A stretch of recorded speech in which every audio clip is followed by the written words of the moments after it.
Assalamualaikum warahmatullahi wabarakatuh. Alhamdulillah wassalatu wassalamu ala Rasulillah wa ala alihi wa sahbihi wa mawalah. Wa ashhadu an la ilaha illallah wahdahu la syarikalah. Wa ashhadu anna Muhammadan abduhu wa rasuluh sallallahu alaihi wa ala alihi wa sahbihi wa man tabi'al huda ila yaumil qiyamah. Alhamdulillah, puji syukur kita haturkan kehadirat Allah Ta'ala. Pagi ini kembali kita lanjutkan kajian dengan membaca kitab Riyadhus Shalihin. InsyaAllah kita masih berada di bab tentang amar ma'ruf nahi mungkar. Dan yang akan kita bahas hadis ke 193. Namun sebelumnya, kemarin ada kata nukhalah yang di buku saja tidak diterjemahkan, yang di buku terjemah ya. Untuk versi terjemah di situ hanya disebutkan nukhalah. Ada perkataan yang disampaikan oleh Hasan Al-Basri radhiyallahu anhu. Ijlis fa innama anta min nukhalati ashabi Muhammadin sallallahu alaihi wasallam. Wahal kanat lahum faqala wahal kanat lahum nukhalatun innama kanatin nukhalatu ba'dahum wa fi ghairihim. Silahkan duduk, Anda termasuk di antara nukhalah para sahabat. Apa sih arti nukhalah? Nah, di sini ada keterangan tentang makna nukhalah. Nukhalah wan nukhalatu ma yabqa min qusyuril hintah wa ghairiha ba'da gharbalatid daqiq. Yang dimaksud dengan nukhalah adalah gandum setelah ditumbuk, kemudian dia dibersihkan, diayak. Maka yang tersisa dari ayakan itu namanya nukhalah. Ketika diayak masih ada yang tersisa di dalam ayakan, namanya nukhalah. Arada bidzalika tanqisahu wa dhammahu wa tasghirahu. Dan yang dimaksud di sini adalah bagian yang tidak dipakai, yang buruk. Wa hadhi jara'atun wa'tida'un ala ashabin Nabi sallallahu alaihi wasallam. Dan ini hakikatnya adalah tindakan tidak sopan kepada sahabat Nabi sallallahu alaihi wasallam. Baik, sehingga artinya adalah tidak ada nukhalah di kalangan para sahabat. Adanya nukhalah orang-orang yang enggak kepakai itu. Adanya nukhalah adalah muncul di generasi setelah mereka dan selain para sahabat. Sehingga semua sahabat orang-orang yang terbaik di kalangan umat ini. Wallahu a'lam, demikian berkaitan dengan makna nukhalah. Karena Ubaidullah bin Ziyad ini orang fasik. Inilah yang menjadi pemimpin dalam kejadian pembantaian Husain bin Ali radhiyallahu anhu. Baik, selanjutnya kita akan beralih ke hadis yang ke-10. Al-haditsul ashir, kata An-Nawawi rahimahullah, hadis yang ke-10. Dari Hudzaifah radhiyallahu anhu, dari Nabi sallallahu alaihi wasallam. Qala, beliau bercerita, walladzi nafsi biyadihi, demi zat yang jiwaku ada di tangannya. Artinya apa? Demi Allah. Dan ini sumpah yang serius. Jiwaku ada di tangan Allah, demi zat yang jiwaku ada di tangannya. Sehingga kalau sampai apa yang saya ucapkan ini salah, kalau sampai yang saya ucapkan ini keliru, aku siap dicabut nyawanya. La ta'murunna bil ma'ruf wa la tanhawunna 'anil munkar. Kalian harus amar ma'ruf nahi munkar. Sungguh kalian harus amar ma'ruf nahi munkar. Karena selama prinsip ini dijaga, maka kita bisa saling menjaga dalam amal saleh. Aw la yushikanna Allahu ayyab'atsa 'alaikum iqaban minhu, atau Allah Ta'ala akan mengirim kepada kalian iqaban minhu, hukuman darinya, thumma tad'unahu fala yustajabu lakum, kemudian ketika kalian berdoa maka sama sekali tidak dikabulkan doa kalian. Hadis riwayat Tirmidzi wa qala haditsun hasan, dan statusnya hadis hasan. Baik. Jadi penyebaran kemungkaran itu terjadi ketika kapan? Kemungkaran itu terjadi ketika kapan? Saat ada orang yang melakukannya, dibiarkan. Jadi kemungkaran terjadi pertama pada individu. Ketika kemungkaran itu terjadi pada individu, ini tidak mungkin dihilangkan. Tidak mungkin dihilangkan. Siapapun pasti pernah melakukan maksiat. Saya melakukan maksiat, Bapak Ibu melakukan maksiat. Siapapun pasti melakukan maksiat. Kenapa? Karena kita tidak maksum. Yang kedua, semarak di masyarakat.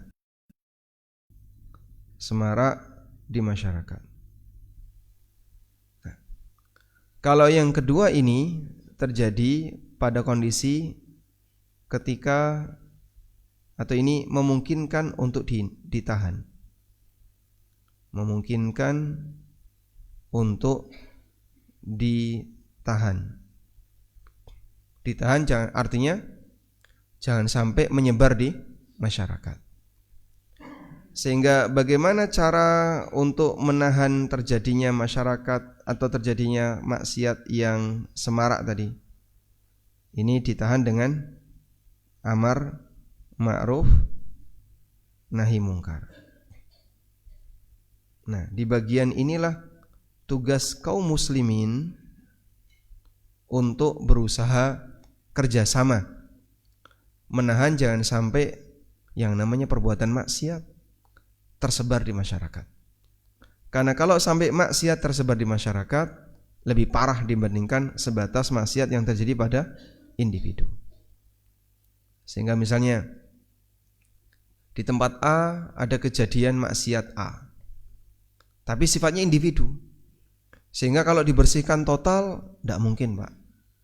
Cuman maksiat ini barangkali tidak semarak di mana-mana. Pelakunya hanya 1, 2 orang, 3 orang, tapi sembunyi-sembunyi. Namun kalau sudah sampai semarak di masyarakat, ini beda lagi.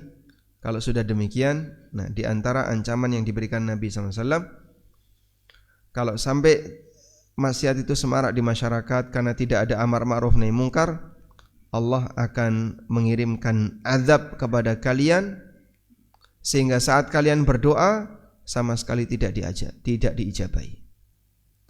Sehingga ketika kalian berdoa sama sekali tidak diijabahi. Kenapa ketika maksiat di masyarakat ini berbahaya? Karena kalau maksiat sudah semarak di masyarakat, maka pelaku tidak merasa berdosa. Karena dia menganggap yang lain juga melakukan yang sama dan semuanya kayaknya juga melakukannya, berarti yang seperti ini boleh. Nah, itulah yang berbahaya. Makanya begini ya, maksiat dilakukan secara tertutup. Yang kedua, dilakukan secara terbuka. Mana yang lebih bahaya? Maksiat yang dilakukan secara tertutup dan dilakukan secara terbuka, mana yang lebih bahaya? Iya, dua-duanya jelek. Saya tanya, mana yang lebih berbahaya? Yang ya, nomor 1, nomor 2, mana yang lebih bahaya? Nomor 2 lebih bahaya dibandingkan nomor 1. Karena kalau dilakukan secara terbuka, kemungkinan tobatnya kecil. Sebab dia sudah terang-terangan Makanya Nabi SAW pernah mengatakan, kullu ummati mu'afan illal mujahirun. Semua umatku akan dimaafkan kecuali al-mujahirun. Kullu ummati mu'afan illal mujahirun. Semua umatku akan dimaafkan kecuali yang terang-terangan. Karena kalau sudah melakukan maksiat terang-terangan, berarti dia sudah ngajak orang, nyari teman, tidak merasa malu dengan perbuatan, sehingga peluang tobatnya kecil. Ini satu dari sisi pribadinya. Yang kedua, mempengaruhi orang lain, sehingga nanti ketika ada orang melakukannya, dia merasa lebih aman sebab sudah ada temannya. Baik. Selanjutnya, maksiat. Antara pelaku orang biasa. Yang kedua, pelaku orang atau pelaku tokoh agama. Nah, gini. Mana yang kira-kira lebih berbahaya?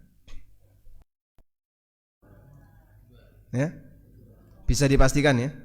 Ini lebih bahaya daripada ini ya. Ketika pelaku maksiat itu adalah tokoh agama, tentu akan lebih berbahaya. Nah, bagaimana kalau pelaku maksiat tokoh agama maksiat terang-terangan? Wah. Jadi apa kira-kira ini? Ini apa? Musibah bagi umat.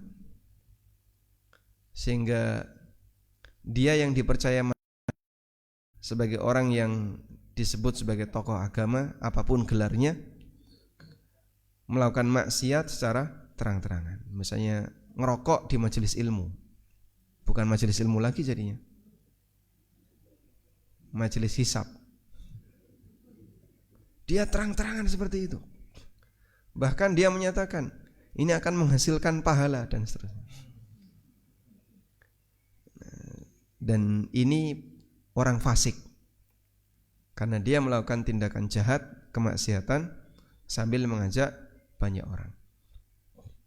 Maka mungkin masyarakat awam mau melakukan ingkarul mungkar di sini nggak berani. Oh, dia tokoh agama kok, dia ngerti. Sehingga ketika mau dilakukan ingkarul mungkar nggak berani. Sesama tokoh agama mengingkari, merasa, wah aku juga ngerti dalile. Lah ngerti ora dilakoni. Sehingga seharusnya dia sendiri sudah bisa menahan kemaksiatannya, tapi karena hawa nafsunya lebih besar, pengetahuan dia terhadap dalil tertutup dengan hawa nafsu, maka dia melanggar dalil yang dia ketahui. Sehingga ketika ada tokoh agama yang lain tidak dianggap, ya, karena dia merasa saya sendiri juga sudah tahu. Amar ma'ruf nahi mungkar itu bukan masalah sudah tahu dan belum tahu, kamu melanggar atau tidak. Sehingga bisa jadi ada orang yang sudah tahu undang-undang tapi melanggar, ada enggak? Sesama aparat misalnya, aparat dia tahu itu salah dan dia melanggar, diingatkan sama aparat yang lain, aku yang ngerti peraturan kayak yang ini, berlaku enggak seperti itu? Nah, kalau kamu sudah tahu, kenapa kau melanggar? Sehingga para tokoh agama yang dia melakukan maksiat terang-terangan, kita sampaikan, kalau dia sudah tahu, kenapa sengaja melanggar? Maka perbuatan seperti ini lebih parah keadaannya, dia orang fasik yang ngajak orang untuk berbuat maksiat. Ya, alhamdulillah di negara ini masih banyak orang yang ya setidaknya mau bicara. Walaupun di sini ada dua pilihan ya, antara terus terang, ada dua ya pilihannya. Kalau kamu di depan umum ada dua pilihan, antara terus terang atau cari aman. Nah, ini dua hal yang menjadi pilihan. Amar ma'ruf nahi mungkar itu di posisi ini. Cari aman berarti dia lebih baik diam, karena kalau saya ngomong mungkin saya akan digeruduk banyak orang. Sebab dia ketika bicara, dia akan kehilangan banyak hal. Dan dulu banyak sekali pendeta Yahudi yang tahu kebenaran Nabi Muhammad SAW tapi gak berani bicara. Karena mereka takut, saya kalau bicara akan kehilangan semua status sosial. Sehingga gak punya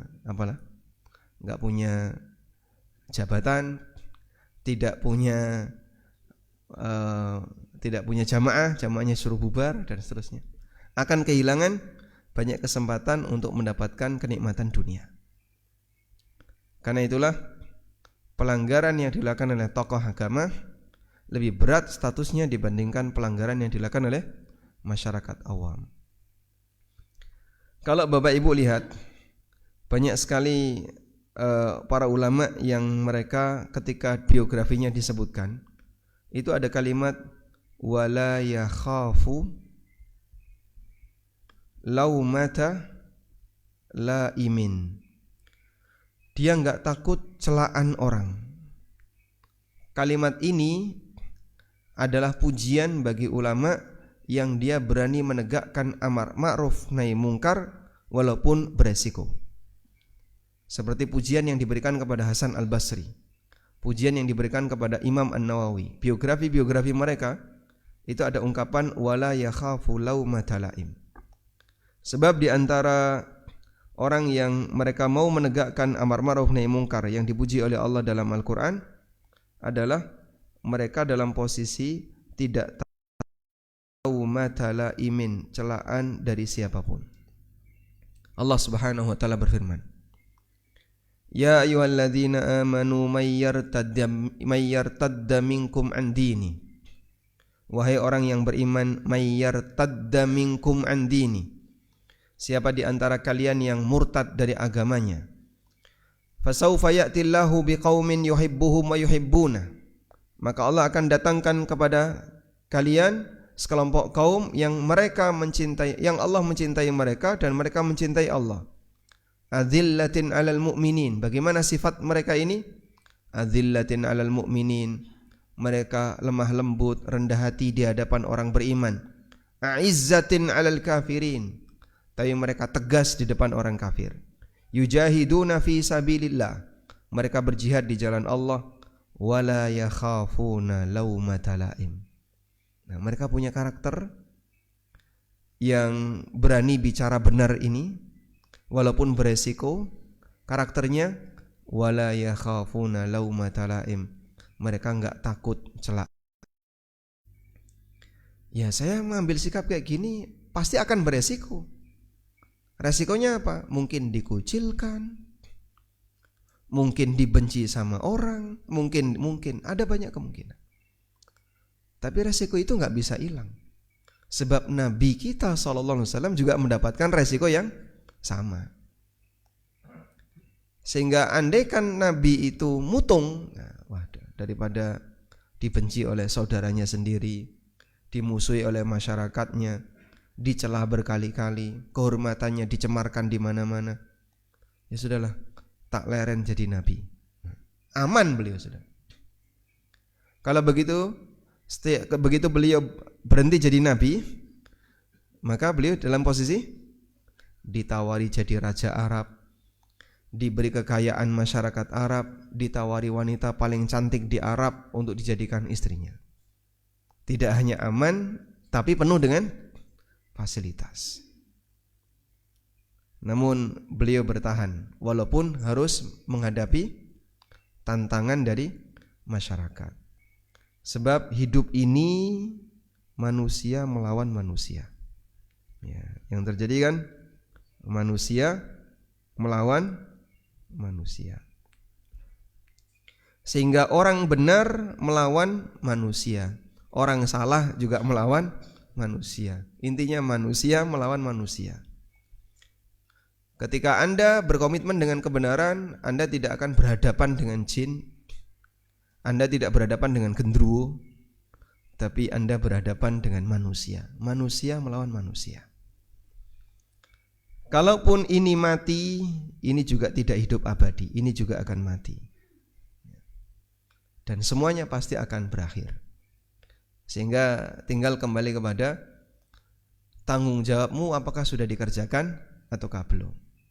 Makanya ketika Allah Subhanahu wa taala menghibur Nabi Muhammad SAW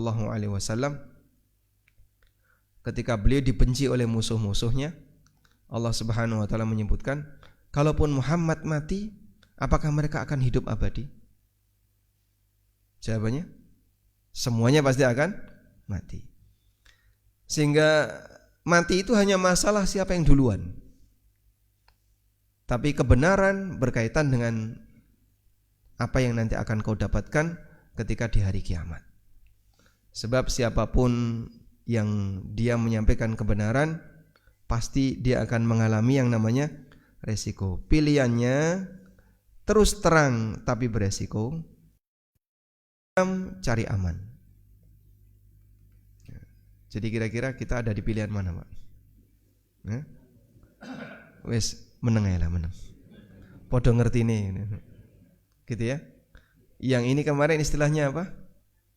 Syaitanun akhras, setan bisu. Jadi dia tahu kemungkaran ada di depannya, dia ngerti itu salah, wes meneng aja, gak usah rame-rame, timbangannya nanti ribut. Baik, ya walaupun berat ya, tapi seperti inilah tanggung jawab amar ma'ruf nahi mungkar. Kemarin saya dapat berita ya, ada salah seorang guru yang membiarkan muridnya ngerokok di kelas, kakinya diangkat di atas meja. Dan guru ini diam, alasannya apa? Nanti daripada melanggar HAM, kalau saya harus mengingatkan anak ini berantem dengan anak ini. Nah, jadi enaknya gimana itu? Hah? Kalau seperti ini dibiarkan di negara kita, sehingga guru diberitahu, pokoknya semua guru kalau melihat muridnya seperti itu ngerokok di kelas, mau ngapa-ngapain, biarin aja. Mengingkari praktek seperti ini melanggar HAM. Kira-kira masa depan Indonesia jadi apa itu? Hah? Masa depan Indonesia akan semakin jaya. Ya kalau siswanya yang sekarang sedang belajar melakukan seperti itu dibiarkan saja, kira-kira masa depan kita jadi apa? Kita akan kembali ke jahiliyah.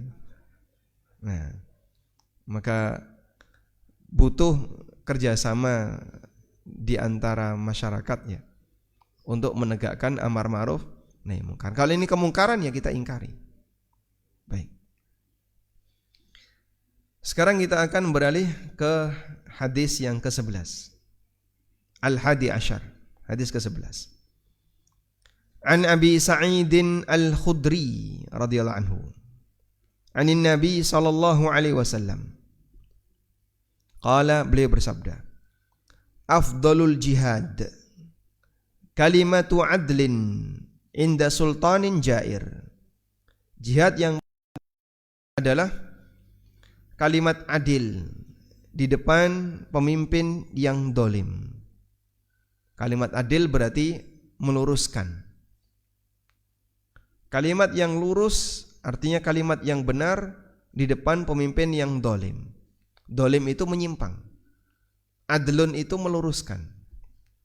Maka sebenarnya sifatnya hanya ajakan. Wahai bapak pemimpin, Anda salah. Yang benar seperti ini, seharusnya Anda tinggalkan itu. Berani ngomong seperti itu langsung di depan pemimpin. Itu disebut oleh Nabi SAW sebagai afdolul jihad. Jihad yang paling afdol. Di depan pemimpin atau di depan gedung DPR, Pak? Di depan pemimpin. Atau di depan istana. Sehingga yang dimaksud di sini inda sultanin jair, di dekat pemimpin, bukan di perempatan. Dan itu beda ya. Sehingga kalau dia keluar-keluar di perempatan, tidak sampai disebut afdolul jihad. Kan dalil. Hadis ini dalil keutamaan demonstrasi. Nah, karena afdolul jihad kalimatu adlin inda sultanin jair. Jihad yang paling afdal adalah kalimat adil, kalimat yang adil di hadapan pemimpin yang dolim. Nah, kamu di mana? Di perempatan. Oh, di perempatan, oh, bukan di depan pemimpin yang dolim.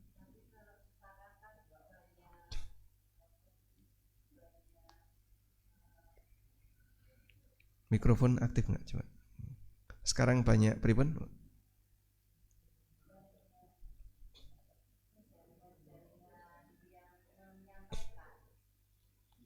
Banyak jaringan untuk bisa menyampaikan ya.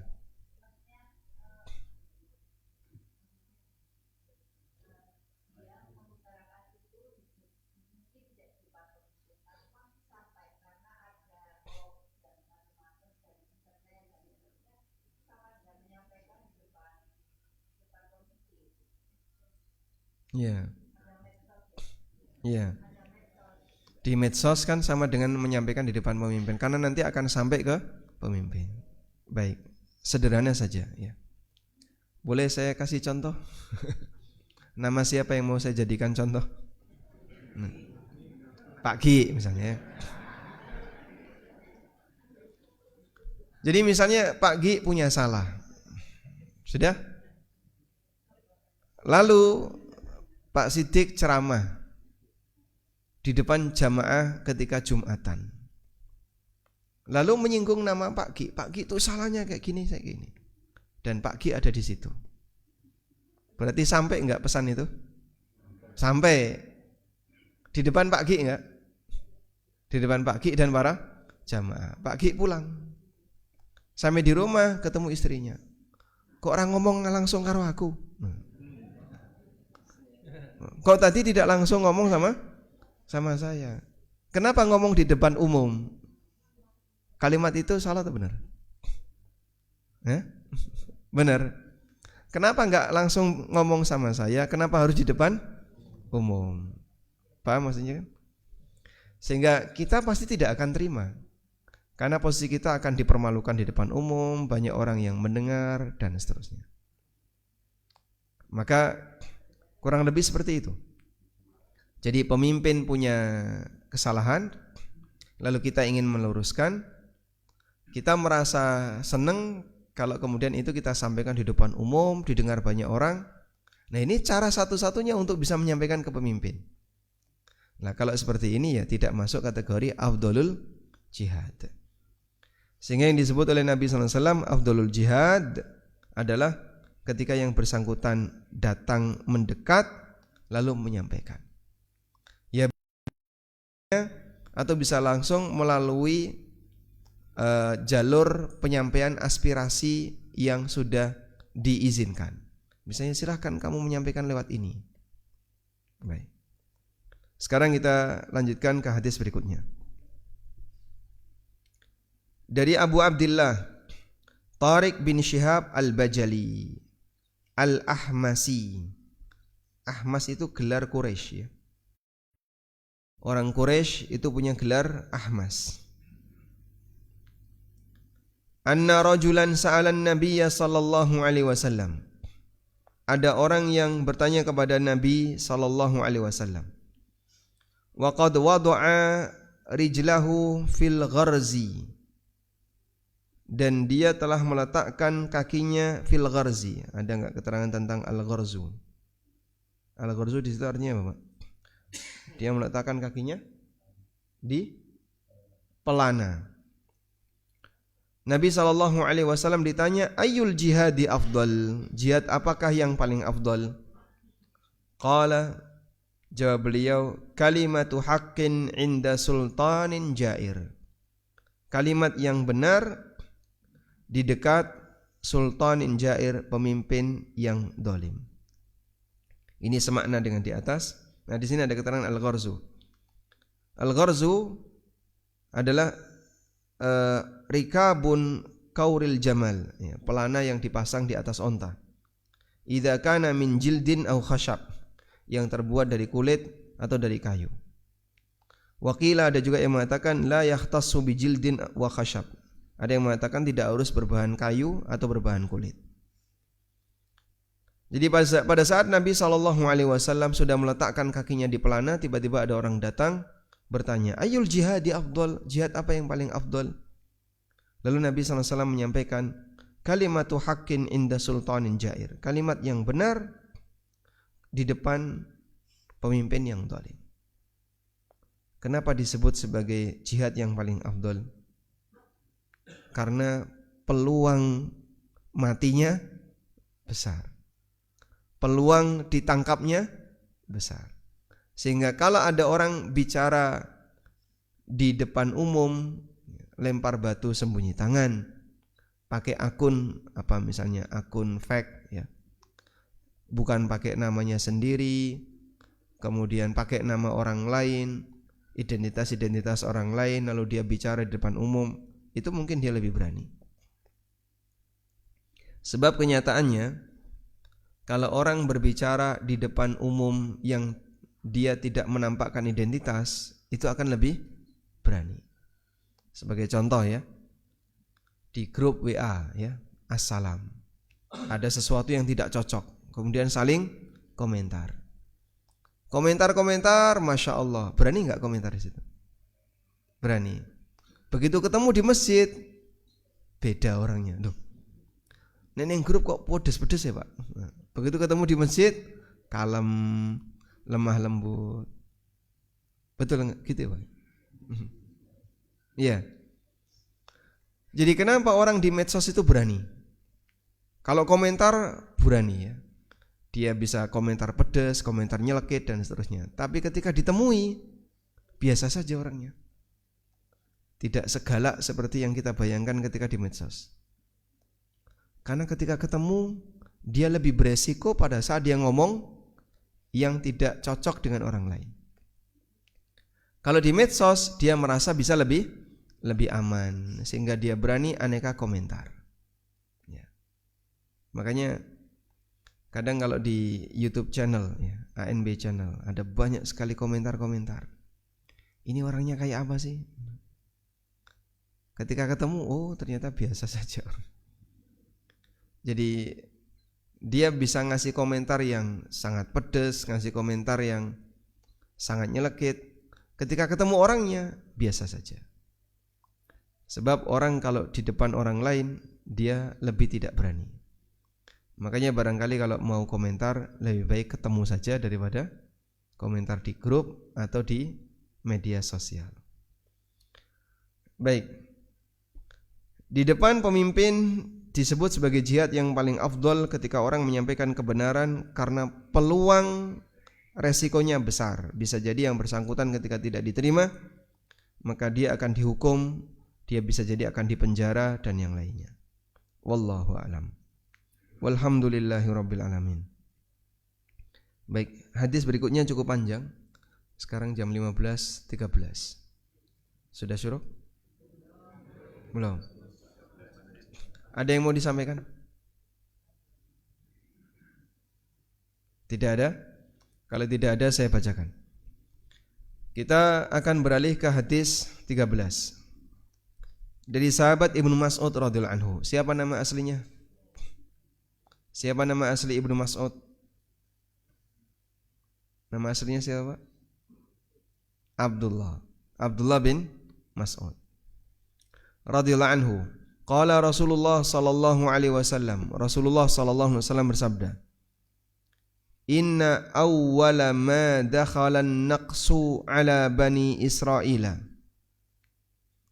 Sesungguhnya kekurangan pertama yang terjadi pada Bani Israel, annahu kana rajul, ada orang yang yalqar rajula, ketemu orang lain, fayaqulu, kemudian orang itu mengatakan, ya hadza, wahai fulan, ittaqillah wa da' ma tasna'u, tinggalkan, bertakwalah kepada Allah, tinggalkan perbuatanmu.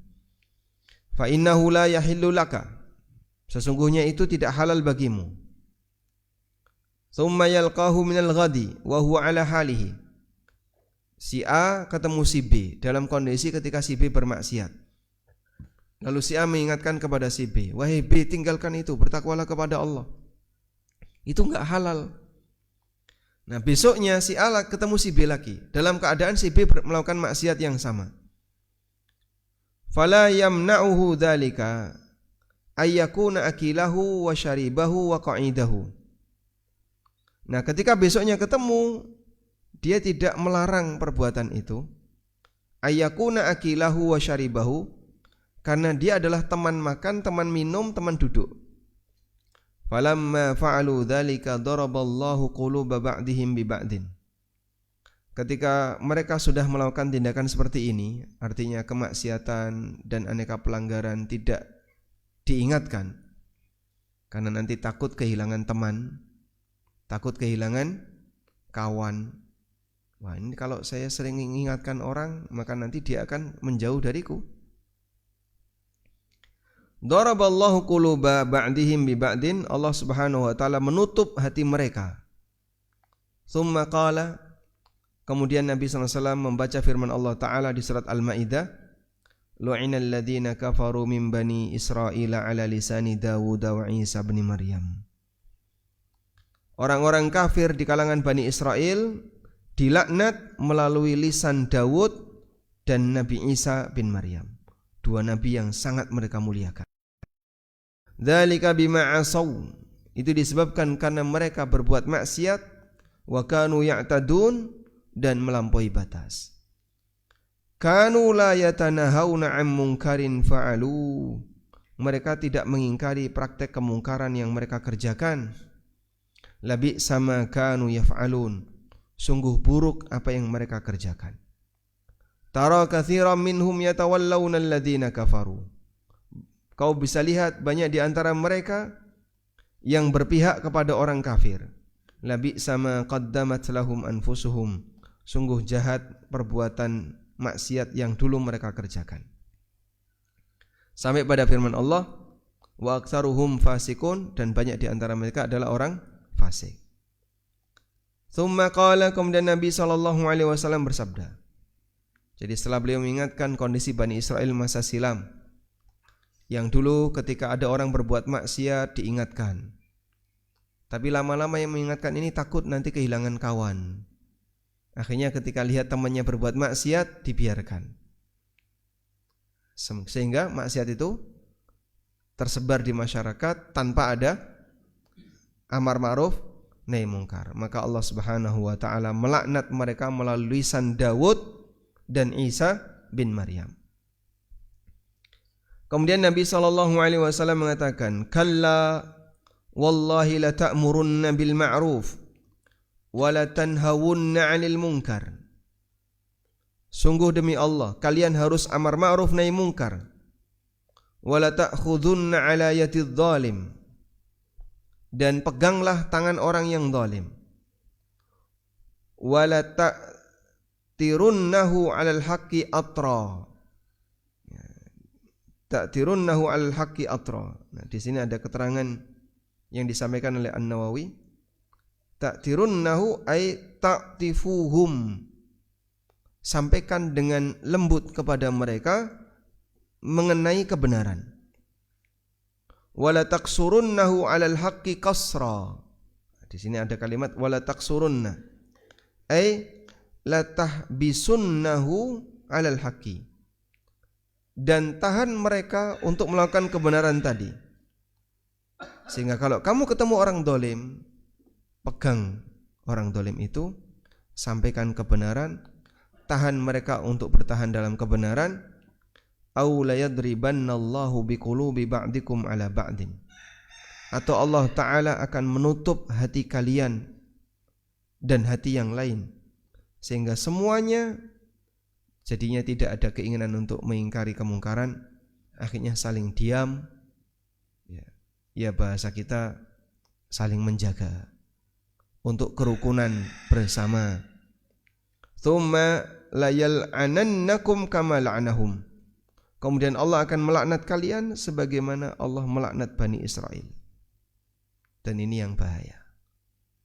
Jadi pada posisi ketika kemungkaran itu dibiarkan sehingga merajalela di masyarakat dan tidak ada yang mau mengingatkan karena alasan saya takut kehilangan teman, maka nanti di antara ancamannya adalah masyarakat dilaknat oleh Allah Ta'ala.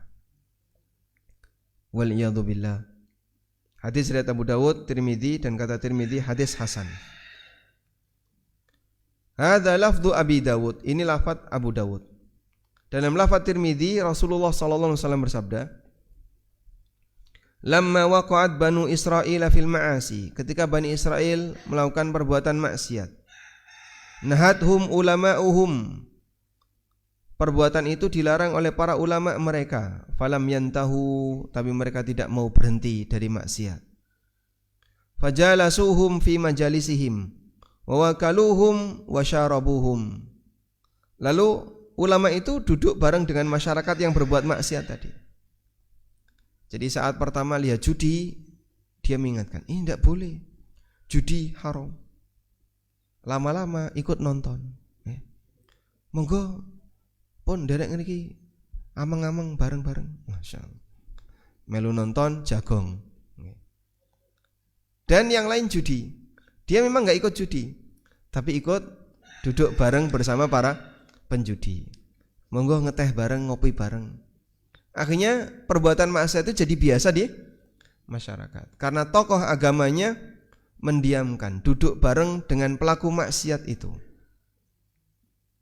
Fadaraballahu quluba ba'dihim bi ba'din. Maka Allah Subhanahu wa taala menutup hati mereka. Wa la'anahum 'ala lisani Dawud wa Isa bin Maryam. Dan Allah melaknat mereka melalui lisan Dawud dan Isa bin Maryam. Dzalika bima asaw wa kanu ya'tadun. Itu disebabkan karena maksiat yang mereka kerjakan dan mereka bertindak melampaui batas. Fajalasa Rasulullah sallallahu alaihi wasallam wa kana muttaqi'an. Kemudian Nabi sallallahu alaihi wasallam duduk. Wa kana muttaqi'an, dan beliau nyender. Faqala, lalu beliau mengatakan, la walladzi nafsi biyadi hatta ta'tiruhum 'alal haqqi atra. Jangan sampai itu terjadi, demi Allah yang jiwaku ada di tangannya. Jangan sampai itu terjadi, hatta ta'tiruhum 'alal haqqi atra, sampai kalian mengingatkan mereka untuk kembali kepada kebenaran. Baik. Dan kita mohon kepada Allah Ta'ala, semoga masyarakat kita masih menjaga kesadaran untuk menjaga kelestarian kebaikan lingkungan dengan cara amar ma'ruf nahi mungkar. Hadis terakhir. Karena besok sudah ganti bab. Hadis yang ke-14 dari Abu Bakar As-Siddiq radhiyallahu anhu. Siapa nama asli Abu Bakar? Abdullah. Sebelumnya beliau bernama Abdul Ka'bah, diganti oleh Nabi SAW dengan Abdullah. Lebih dikenal dengan Abu Bakar. Qala, beliau mengatakan dalam ceramah ini, Abu Bakar berceramah, ya ayyuhan nas, wahai manusia, innakum lataqra'una hadhil ayah, sungguh kalian membaca ayat ini. Ya ayyuhalladzina amanu 'alaikum anfusakum, wahai orang yang beriman, urusi diri kalian sendiri-sendiri. La yadurrukum man dhalla idza tadaitum, orang yang tersesat tidak akan membahayakan kalian selama kalian mendapatkan petunjuk. Nah, ayat ini disalahgunakan oleh sebagian orang untuk dijadikan dalil kita enggak perlu ngurusi kemaksiatan orang lain, urusi diri kita sendiri. Karena Allah Subhanahu wa taala merintahkan kita urusi diri kalian sendiri. Alaikum. Lalu kata Abu Bakar, wa inni sami'tu Rasulullah sallallahu alaihi wasallam yaqul, sementara aku mendengar Rasulullah sallallahu alaihi wasallam bersabda, innan nasa ima, kalau melihat orang zalim, falam ya'khudhu ala yadayhi, kemudian tidak diingatkan, orang zalim itu dibiarkan, au syaka ayya ummahumullahu bi'iqabin minhu, maka Allah akan menimpakan azab yang ya'ummahum, yang meliputi mereka semua, azab yang mengenai mereka semua. Hadis riwayat Abu Dawud, At-Tirmidzi, An-Nasa'i dengan sanad yang sahih. Jadi kesimpulannya ketika maksiat tersebar, ini sama dengan apa? Sama dengan apa? Terancam azab yang merata menimpa semua. Sehingga Allah datangkan azab A, azab B yang merata menimpa semuanya. Maka amar ma'ruf nahi mungkar itu dalam rangka menjaga jangan sampai terjadi ancaman ini. Wallahu a'lam. Walhamdulillahi rabbil alamin.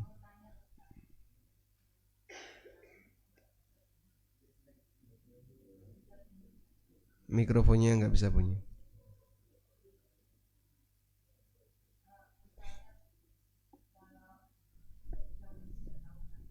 Oh gitu. Nanti dibawa pulang boleh.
Ya. Ini pertanyaan pribadi ya. Berarti jawabannya pribadi atau jawaban pribadi. Nanti mungkin bisa tanya ke Pak Siddiq ya. Kegiatan ini sebenarnya kegiatan agama atau lebih ke budaya gitu. Jadi yang kayak tadi yang ditanyakan itu lebih dekat ke kegiatan agama atau budaya.